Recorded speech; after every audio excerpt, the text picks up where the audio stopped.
What would happen if God decided to erase an entire city, not with war, not with armies, but with fire from heaven? That night, thousands of people were still eating, drinking, laughing, and sleeping peacefully. They thought they still had time, but they did not know. The judgment of God was already standing at their door, and in the middle of the chaos, there was one woman who looked back for only a single moment and became a pillar of salt forever. This is the story of the final night of Sodom.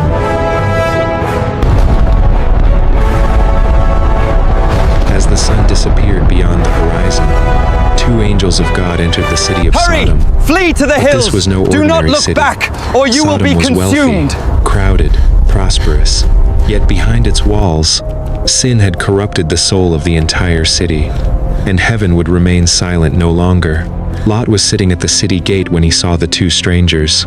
The moment he saw them, he sensed something was terribly wrong. He immediately bowed low before them. "Please come to my house and stay the night." At first, the angels refused, but Lot insisted. Deep inside, he knew this night would be dangerous. "I beg you, turn aside and spend Then, the night under my night fell. But what happened next was more horrifying than anyone could imagine. From the youngest to the oldest, the men of Sodom surrounded Lot's house. Violent pounding echoed through the darkness. "Bring the men out to us!" The entire city had become like a monster without restraint. Lot stepped outside and shut the door behind him. "Please, my brothers, do not commit this evil." But the crowd only became more violent. They pushed against the door, screaming, roaring like wild beasts, and then they prepared to break in. But at that very moment, the angels reached out their hands. They pulled Lot safely back inside and shut the door. Instantly, every man outside was struck blind, young and old alike. They stumbled through the darkness, desperately trying to find the door, but they could not. That was the moment heaven declared. Judgment had begun. We are doomed. The angels looked at Lot and said, "Take your family and leave this city. The Lord is about to destroy this place."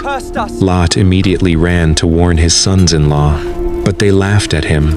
They thought he was joking. Like so many people, until the final moment, they refused to believe judgment was coming. As dawn approached, the angels urged Lot, "Hurry, escape for your life." But Lot hesitated. Perhaps he still could not let go of the life he had built there. And then, because of God's mercy, the angels grabbed the hands of Lot, his wife, and his daughters, and pulled them out of the doomed city. As they fled, the angels shouted, "Run for your lives, do not look back." Behind them, Sodom was entering its final moments. And then, the sky lit up, not because of the sunrise, but because of fire.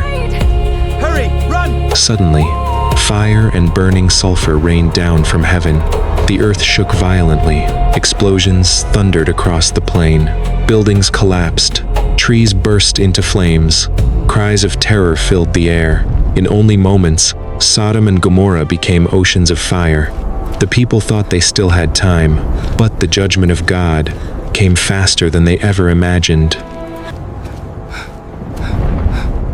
But during the escape, Lot's wife did the one thing she was warned not to do. She looked back. Perhaps her heart still belonged to that city.